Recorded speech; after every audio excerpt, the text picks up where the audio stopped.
Yeah, get close. Can you hear us? Hello, everybody. Welcome to the first ever A Secret Third Thing Live. My name is Jed Trouble. My pronouns are he, they.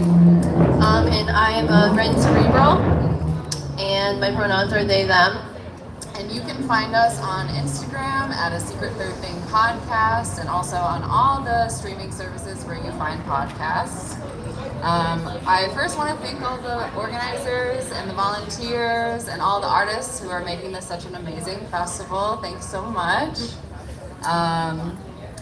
Today we're going to be talking about pod mapping for radical relating and why it's more important now than ever as we are still experiencing this mass disabling event. So I want to start talking about pod mapping, which was coined by Mia Mingus, disabled, queer, Korean, transnational adoptee, and the Bay Area Collective. A transformative justice collective. Yes. Yeah. Who coined the term pod to describe relationships, to turn to for safety, accountability, transformation of behaviors, and healing. And we wanted to talk about expanding that as well to the support that we need when we become disabled, when we're sick, whether that's with COVID or other illnesses. We've passed out the pacing protocol, which was designed for people with ME/CFS, which I was disabled by post-viral illness over a decade ago, long before COVID. And I think it's a really great pacing protocol to implement whenever you're sick. Because that decreases your chances of developing post-viral illness. And it's something that we can only do in community with each other. Encouraging each other to rest when we're sick, to cook each other meals, mutual aid. So there's many different ways that we can utilize pods in support, not just for after harm has happened to us, but also in creating these networks of support. Yeah, and I wanted to, because I think that, so we want to talk about, like, what is pod mapping, because that's the whole, like, we're going to go into that, like, and, like, how to do it, and I wanted to connect it directly to also the point of our podcast, and so our podcast, like, the tagline is, beyond monogamy and polyamory, a secret third thing. And so really our goal in having this podcast is just to try to encourage people to, like, think about relationships more expansively. And so this tool, the pod mapping, which we're going to talk about, does come directly from transformative justice and disability justice lineages. And because of our shared experience, Jet and I, of being disabled, I think it just is, like, very obvious to us how it can, like, feed into thinking about relationships in a more expansive and radical way. So that's why we're talking about it. So I'm wondering, like, if we should go into talking about, like, what it is, and then, like, how to do it. Yeah, absolutely. Yeah. So the pod mapping sheet that we handed out, you put yourself in the middle bubble. You write your name in the middle gray circle, and the surrounding bold outline circles are your pod. And I do want to say we're going to touch on this more, but it's, thank you.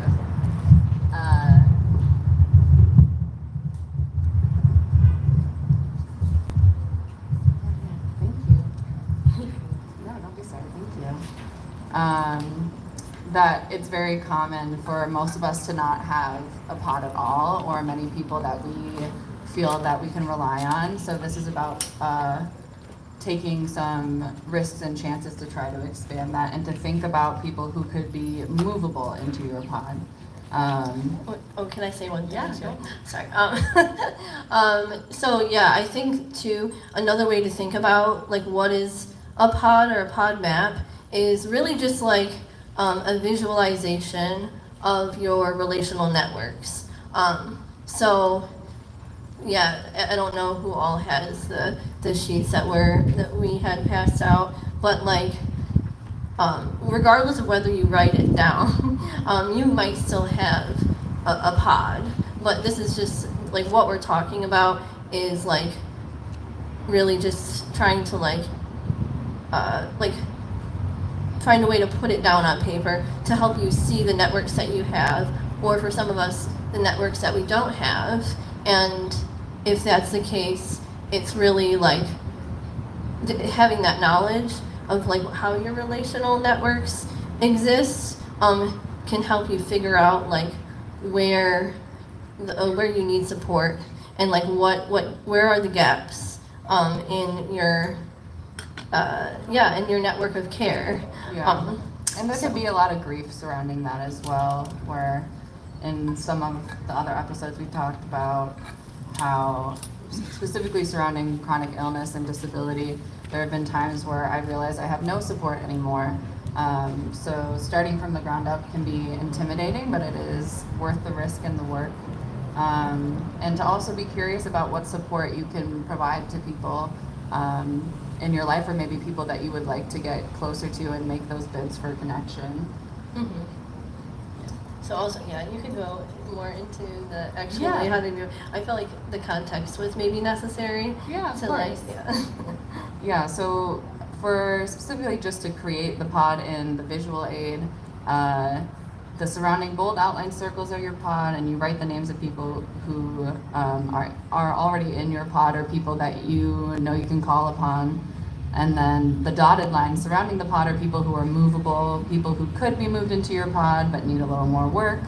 And then the larger circles at the edge of the page are for networks, communities, or groups that could be resources for you. Yeah. Okay. So yeah, like, yeah, what can be included on the pod map? So yeah, like, I mean, this could be like, well, I mean, you just kind of mentioned that. But like, I'm wondering if like maybe we could share about like some people in our own pods, or like how we kind of configure that in our own lives. Yeah. Yeah, I think there's also too a difference between having a hierarchy versus people you feel more comfortable with for certain types of support. And I think it's really good to work to continue to build resilience and more trust with more people. For instance, a big reason why this is so important to me, right now I'm going through a big shift in my own pod where I'm moving away from a connection that was once very supportive for me. And it's been, especially having gone from having no pod support to now, I've had so much support in this shift where that gap is being filled, where I feel like if I didn't have that support, I would be struggling so much more. Where I feel right now, I'm like, I have the support that I need to get through this, and it's a big change, but I'm ready to deal with it because I show up for these people in my life and they're able to show up for me here. So moving away from this hierarchical model of only having one person that's your romantic connection, being someone that you talk to about really hard stuff in your life, when there's conflict that is not resolvable, it can really devastate us. So I think having these networks is really wonderful for the complexity of that in life, as well as things change and move for whatever reason. Something I'm wondering about, if maybe you could like speak on, Sure. is like I think that I know that like there has been like there was a time before like we learned about this tool and like integrated it in our own life, and I can even speak for myself where like for me I don't even like, okay, so like last year at Totally Awesome Fest I did like a workshop for like the the relationship anarchy smorgasbord, and I was like talking about it like as if I had done it like a million times. And the reality is that I like definitely hadn't like actually sat down and like really did it. But the tool is still useful for me because of all of the things on the tool, which So much possibility. if you're not like familiar with it, look it up. We've referenced it in literally every episode. Just seeing like once again, it's like the visualization of like these are the different things that relationships can contain, and it helped me think about like my relationships in a different way, so that way I could actually like get more out of my connections. And so like with this tool, I have had like explicit conversations with people to like ask them like if they can support me in specific ways. And I think that's like a big part of like when I've attended workshops with Mia Mingus, who we referenced, who is like a big person who's got this framework like kind of up and running. She talks about how important it is to like have that like kind of a consent conversation with people, because a lot of times like we might have this support, like our potential possibility for support that exists in our lives, but we're not actually having these explicit conversations to like be like, okay, like if I am in a crisis, like is it possible that you can show up for me in this in this specific way? And so when we don't have those conversations, what happens is we might assume, because we spend a lot of time with someone, that like they'll just be there for whatever we need, and it can be really devastating when that's not the case. And so I think that like, well, for me, I know that's kind of what's inspired me to think about using this tool. And honestly, this is like a jumping off point, but it's like, so, I mean, to go back to kind of why I started saying what I'm saying is like, I have like used it in a like a formal way to a degree, but much more often I use this framework of pod mapping as like kind of inspiration, just for me to really think about like how I can make more concrete the support in my life, while also recognizing that even if someone says like, yeah, I can show up for you in this way, it's not necessarily, things can come up. It might not, totally always stay the same, but like it's still helpful. So I think I wanted to share that, and then what I wanted to like ask like you about, Jet, is like kind of if you wanted to share anything about like from now where you have this conceptualization of a pod for yourself, and how you have this relational rupture that like in the past could have been extremely destabilizing. Like I was wondering if you wanted to share any reflections on the difference between now and in the past, like when you didn't necessarily have this kind of framework as accessible to you. Does that make sense? Absolutely. I think in the past I would have struggled to ask for support with something that's so heavy and difficult. Mm-hmm. Whereas now, in not just identifying what I have to offer other people, which is also the beauty of pod mapping as well. It's not just figuring out how I need support, but what support I can give. And knowing that I've given support to my friends through heavy shit, I felt empowered to say, you know what, I can ask for support, and if this person isn't available, there's other people that I can call. So it's been this almost like revolving door of support where I don't feel like I'm burning anybody out. And that helps me to be more honest about where I'm at and about what I need as well. Whereas I think perhaps before having this kind of pod support, I would not have been able to really name what I needed, and you were there. There was times where I said, I don't know what I need. All I know is I can't be alone right now. I need to be with a friend. So I definitely think that's been a big change for me, and not trying to do it all by myself, and knowing that even though I'm struggling right now, I have a lot that I offer as a friend. I'm a soup maker. I listen. We all have different skills. Very good soup. Thank you. And I do want to say too that the pod mapping, not just in crisis, not just in disability and chronic illness and illness support, but also who are you going to call when you have a panic attack at the orgy? who are you going to call when shit hits the fan in ways that you could never have imagined? And do you want to be that person on receiving that phone call too? There are lots of ways that we can support each other beyond dropping off groceries or making soup. Well, I think also it's interesting because, a lot of times when attending the workshops for these tools and like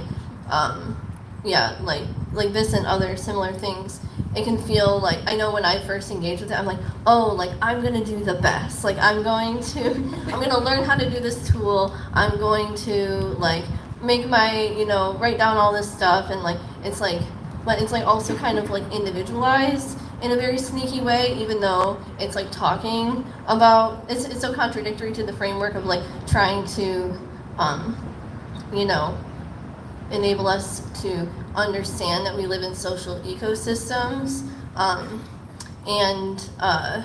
So I like when you're talking about how you're, thinking about how you are a support for others. I think that is a very important thing that we can do, and also to connect to, there was a workshop that just happened right before we started doing this live episode that was talking about attachment theory for anarchists, and there's some really inspiring content in that, but thinking, there was a question about thinking about how can we support secure attachment on a community level basis, and I don't know, just thinking about that, and I like us thinking about our responsibilities to others rather than only thinking about ourselves and what we need, because I know for myself too, there's a lot of times where I feel much more in a window of capacity than people around me to actually think critically about what I can offer, and I think it can be a really intense and kind of feel a lofty goal for people who are constantly facing crises to be oh, well, let me take a break from that and sit down and make my pod, while they're in the midst of the most horrible things ever, which is a lot of people I know, unfortunately. But when we find ourselves in that window of capacity, I think that's really powerful to be able to think about not only ourselves and what we need, although it is important to do that when you are in a window of capacity, but then to also think about others.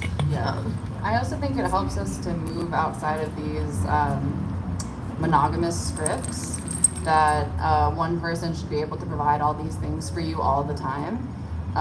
Where if you know that you can, if you're feeling lonely, you can call a friend, regardless of what your connection is, and what if you held their hand? What if you cuddled? What if you supported each other in maybe new intimacies that don't have to mean specific things? It can be whatever y'all want it to mean, but we can be resilient and build intimacy with each other without always spiraling off into what does it mean, what are we? We can figure it out together and exist outside of these realms, platonic, romantic. Why not just customize our own connections and do what feels good, and when it doesn't, readjust and renegotiate.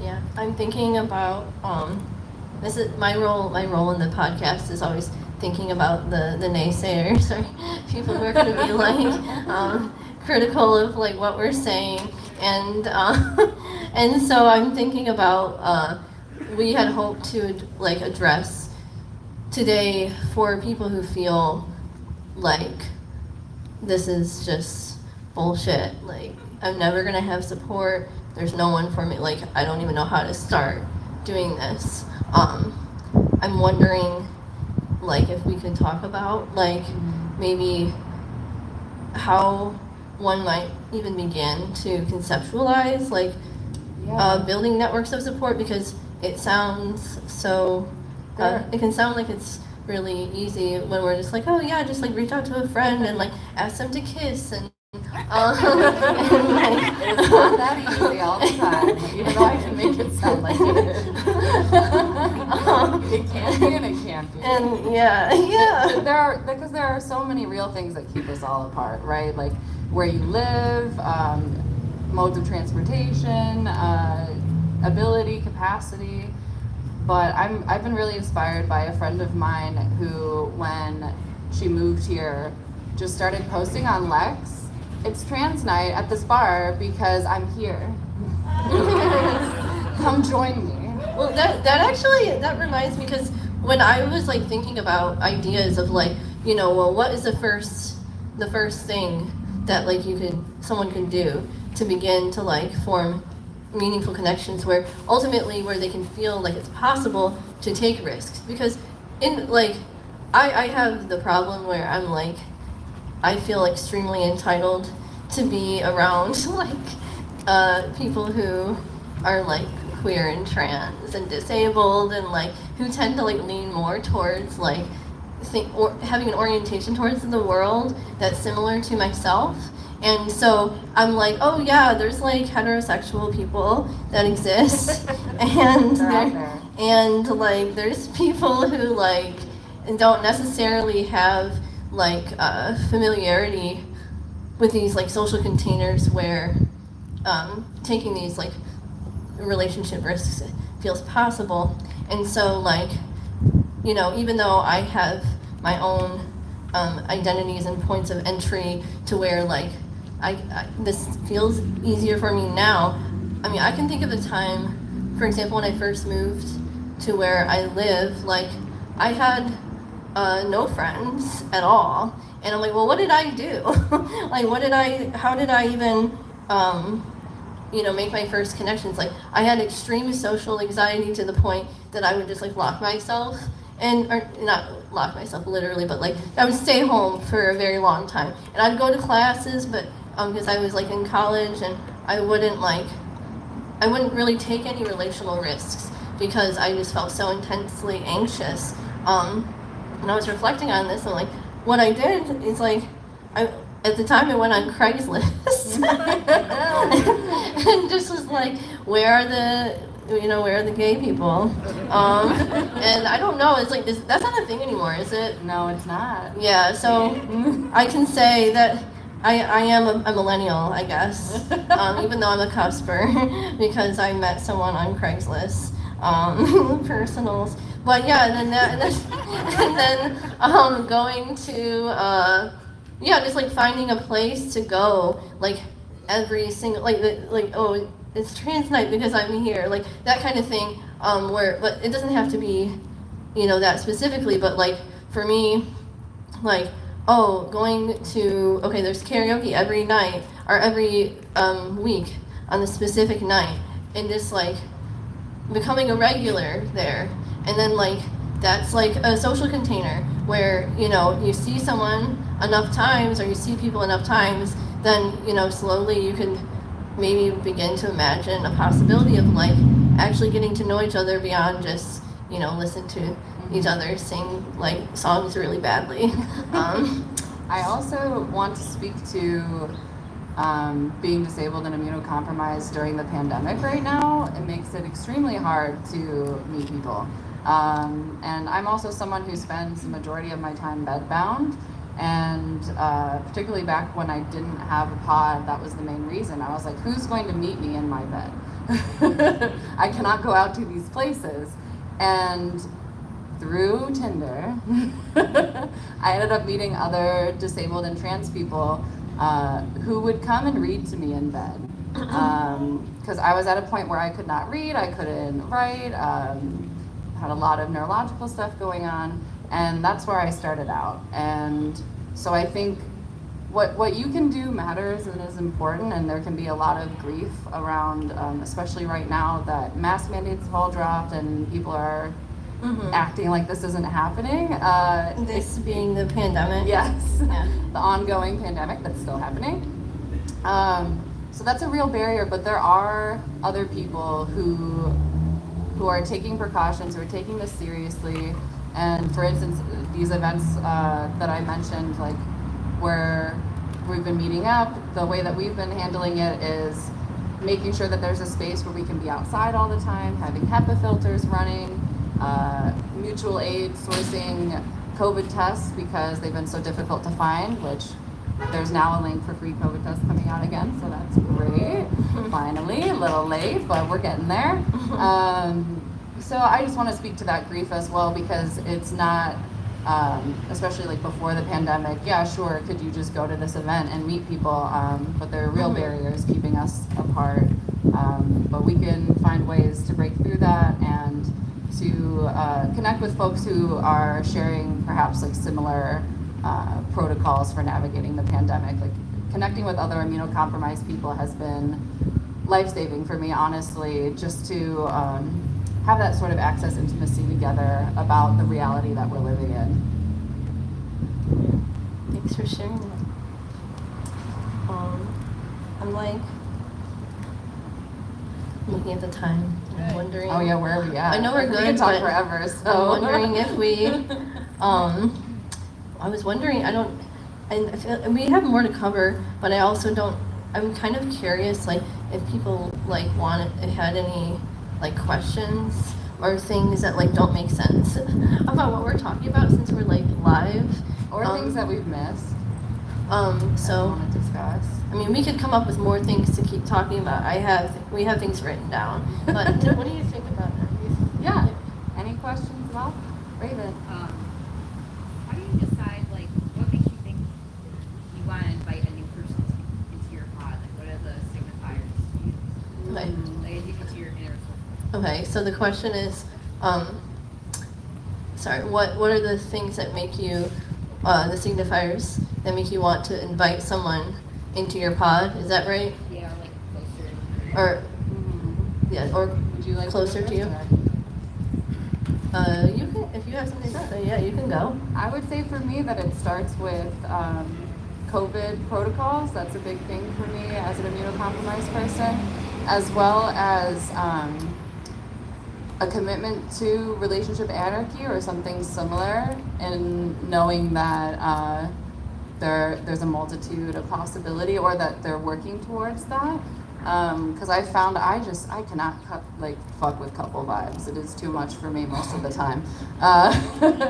And you know, there are people who are working through that stuff, but it can just be too much for me. And I also have found just a deep affinity with other trans and queer people. I just find that those are people that I end up trusting more, as well as neurodivergent people. I'm discovering I really struggle to understand people who are not neurodivergent. I don't pick up on the social cues. I can't really tell when they're upset and they don't say something. So I really like when I know that somebody is going to tell me when I've maybe accidentally crossed a boundary or their feelings are hurt. I love it when people say like, hey, this hurt my feelings, or when people tell me no. Fucking love that shit. Makes me feel so good. Oh, I can trust you. Yes, so much more. So I honestly think that's the most important thing. Like being able to communicate how they're feeling, or even just to say I don't know how I'm feeling right now is really good to me. And I think there's many different ways that we connect. So there's not this specific person necessarily that I'm looking for. It's trying to find that place where we meet in the middle of.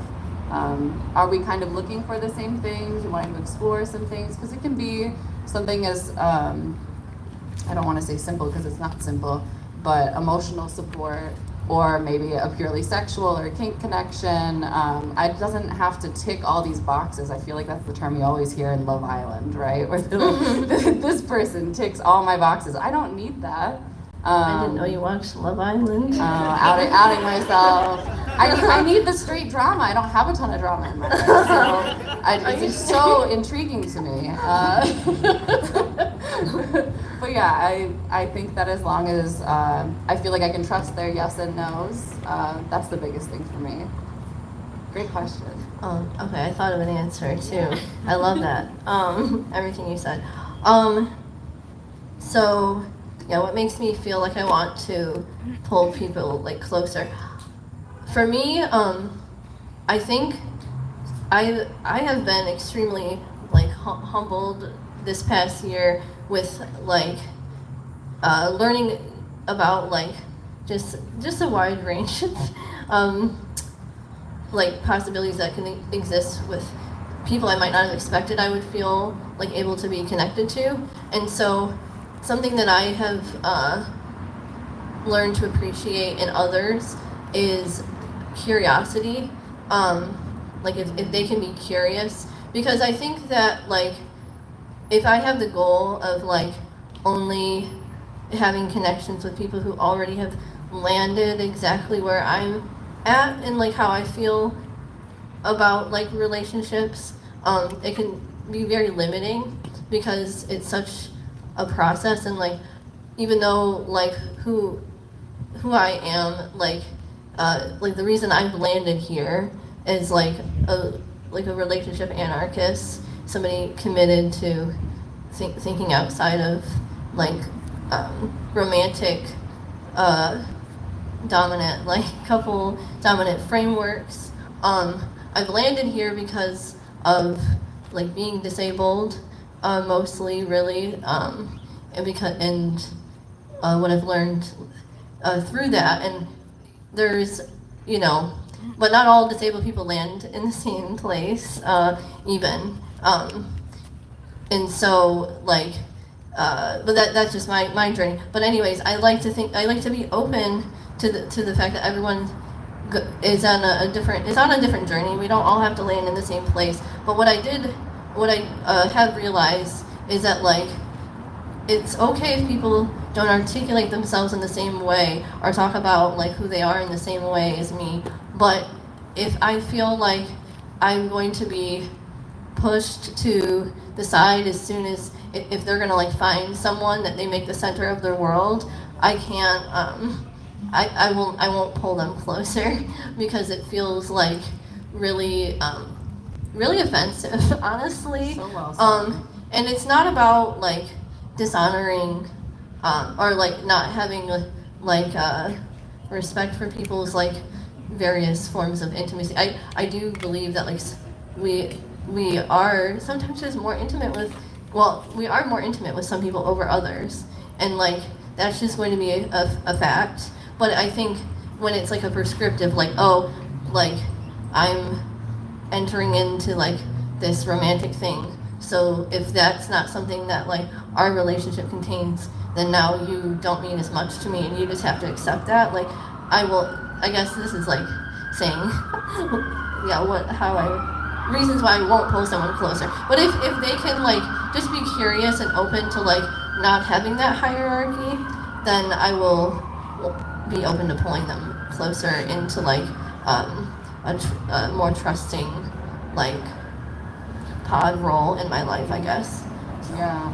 Does that make sense? Yeah, very well said. I also want to speak to, I've encountered some people who haven't thought of the possibility where I have some friends who are on the asexual spectrum who maybe are only sexually interested in one person at a time, but who are still so committed to relationship anarchy where people see them as coupley, which is wild to me because they have such fulfilling, intimate friendships where I never feel cast to the side in the way that you're describing, which is again maintaining that curiosity. Because if I had stuck to this box of, oh well, you're not exploring other people sexually, so you're not really ABC, which is wild, by the way, that's just not true.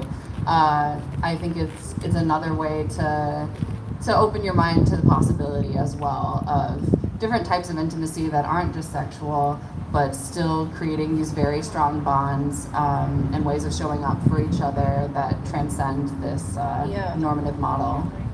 I want to bounce off that because I think something that I had written down that I was hoping to like have people come away from this episode, I guess. I want people to come away with this is that like, you know, there's a lot of times where I think people believe that like they're in a more limited like relational dynamic than they are. So, 1 second. We're too autistic for this. Yeah. Okay. Okay. So,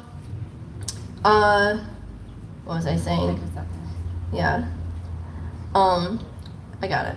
So, I think that like, in this example that you're talking about, where it's like somebody who identifies as monogamous because that's what, like, they're like, oh, you know, I only want to have this like physically intimate thing with this person, and so, and I'm not really interested in pursuing that specific thing with anyone else, therefore I'm monogamous. And it's like, but then there's people who it's like, that's not true. They still invest so deeply in their platonic friendships, and they, you know, explore like all, they are very fluid in the way that they move through connection.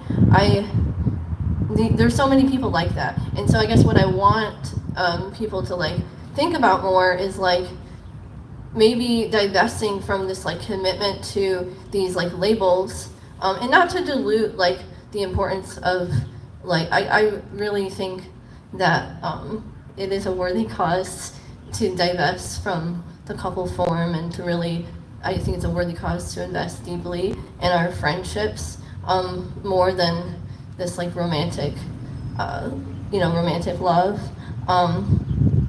But also I think, you know, we can like participate in a range of these different styles of relationships, but like what could be possible if we divested from these labels? Because really, maybe if you know, anyone here, if you haven't done it yet, you know, you write down all your connections in your pod, and maybe you had called yourself monogamous, and maybe you are calling yourself monogamous, but you're like, oh, wait a minute, like, but I have a deep love with this person and this person and this person, but I never really thought about it like that. You know, I think there's a lot of value in this thing, like just really realizing.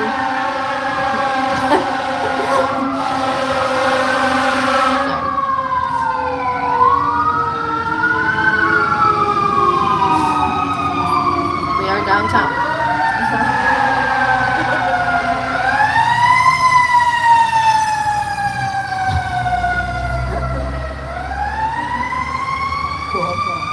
So yeah, yeah, there's a lot of value in realizing and like naming the connections that we do already have, and then when we do that and we divest from, you know, if we can divest from these labels and being so committed to like performing, like being a couple to the world, it's like I wonder what's possible, you know, as far as inspiring the people around us to also follow that lead, because I guess like I do feel like more of an optimist in this way, and this is relevant to the last workshop as well, where I'm like, I really believe that there's a lot of like radical possibilities that exist within, you know, the tools that we have access to, even as we are like living under these crushing systems that are exploiting us and robbing us of so much of our life force.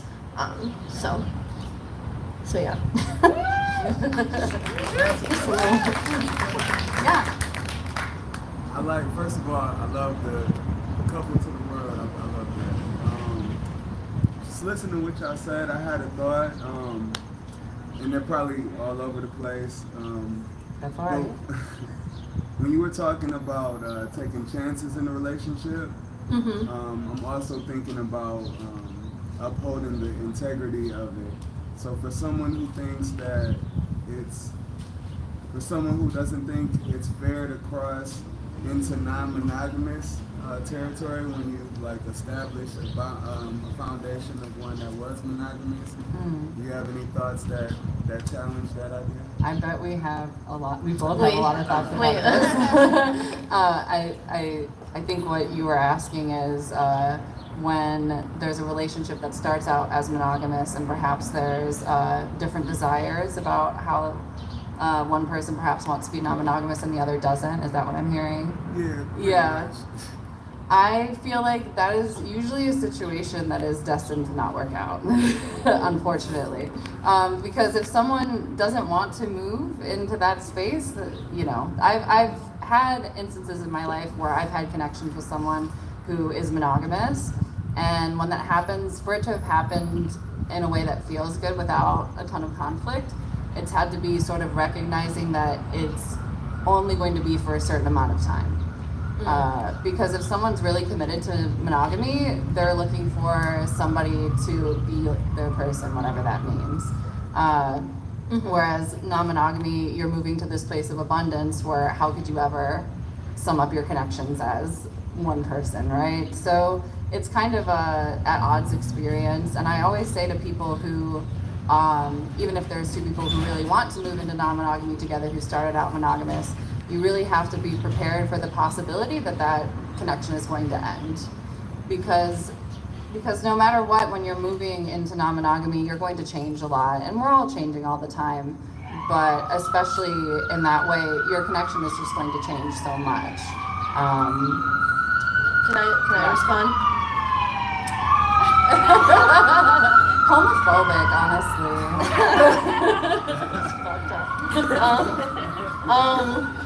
Okay, yeah. So, okay, well, I like how we our different perspectives. Well, it's not. I don't disagree with you, but like, I just Thoughts. different name.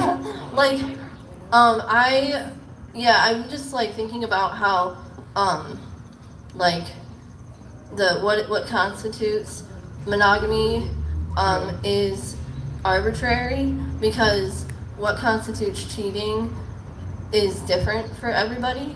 Like, and so I guess I'm just thinking about like how it would require like a kind of a shift.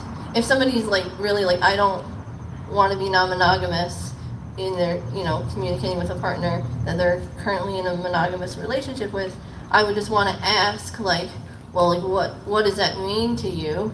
Because some people, it means that like to maintain the integrity of the monogamous relationship requires that you disregard the significance of all other connections, and that you like, even having any kind of emotional intimacy could be a violation of that. But like, regardless of like, I guess, like what relationships you like. I personally think like monogamy is like a pretty contrived like concept. Like we exist in social ecosystems, so regardless of like what you say, like you can put up a border around like your social energy and your loving energy, but like it's like it seems like kind of exhausting. but like I guess I would just ask like, what does that mean? Because well, like, yeah, I don't know if that makes sense, but I guess I would think it would be worth it to just really interrogate like what is monogamy and like what do you want to get out of that, like what do you need from that, because it's probably like a sense of security, but is there another way to like find that security in your connection? So, and that's just what comes to mind for me. Yeah. Well said. But I think oh no. Well, I feel like we're coming up on the time here. So. I have one more question. Oh, we have another question. Yeah. Go for it. 5 minutes? Okay. So you spoke about the support that you can give to others in the community. How do you go about intersecting what you can give as support Yeah. and what the other needs or wants? What's the methods? So what are the methods of intersecting like what you can give what the world needs. with what the world needs. I hate to say it again, but the relationship smorgasbord is a great way. It's a fantastic tool to build your own plates in your relationship, to see where you're aligned and where you're different, where the needs and capacity might vary. I'm very autistic. I use it on all my first one-on-one hangs. I think it's a great way to set expectations. Super but I fucking intense. have heard from neurotypical people that's apparently not always fun on a first date, which blows my mind. But I think it's great. You're like, I can't understand this. Yeah. This isn't the way. You mean the way that I orient to the world isn't exactly how you think? Difficult, but I think that's a really great tool at any point, whatever feels good, to really figure out what you both have to offer and what you both want to receive, because I think it kind of forces those conversations to be really direct about that, because you're literally building your own plate of what you want this specific relationship to look like. Yeah, I was thinking. I'm sorry. I want to respond to it too. I'm just thinking about it. Yeah, I think that in order to figure out how what you have to offer could be compatible or incompatible with what someone else needs, it requires a relationship that has some communication. And so I do think that it potentially, if you're thinking about what you have to offer, but you haven't necessarily had anything asked of you, or it's a new territory for you to have that communication, it can be awkward. I don't know if that's what's in your mind, but this is just what I'm thinking of, inspired from the question. And so I guess I'm just thinking about that I'm definitely in the process of trying to think about relationships outside of the box or whatever. I think that there's been a lot of awkward moments, and there still is every fucking day. And so but I would say I think the awkwardness and the vulnerability is worth it. It's just but it's not to diminish how dysregulating it can sometimes feel. But just to say that I think that the rewards, I think there's a lot of times where for example, if you reveal to someone that you want to support them in a certain way, or you want to uplift your relationship in a way that they didn't expect, and maybe you hadn't had a precedent for that conversation, some people could be very surprised and feel really inspired, and they could feel really good about that in a way that yeah, even if it could be dysregulating at first, I think just keep trying, keep taking risks. And I guess I think that there's a lot of reward in people realizing that there's people that want to be there for them. Absolutely. I also think it can help too to try to ask these questions. It's very hard in these times to time things like this, but if it can happen before a crisis, because I think it's very common in a crisis that we all kind of say, what do you need? What can I do? And when someone's really in the thick of it, it's just, I don't fucking know. How am I supposed to know? So perhaps having those conversations beforehand so you can perhaps prompt more instead of saying, what do you need? Saying, before you said you really like this type of support when you're in a crisis. Is this what you'd like now? Can, I think, make it easier to accept help as well when we need it. Thanks for the questions. Yeah, thank you so much, everybody. Hey, I think that's a wrap. Yeah. Thanks, everyone.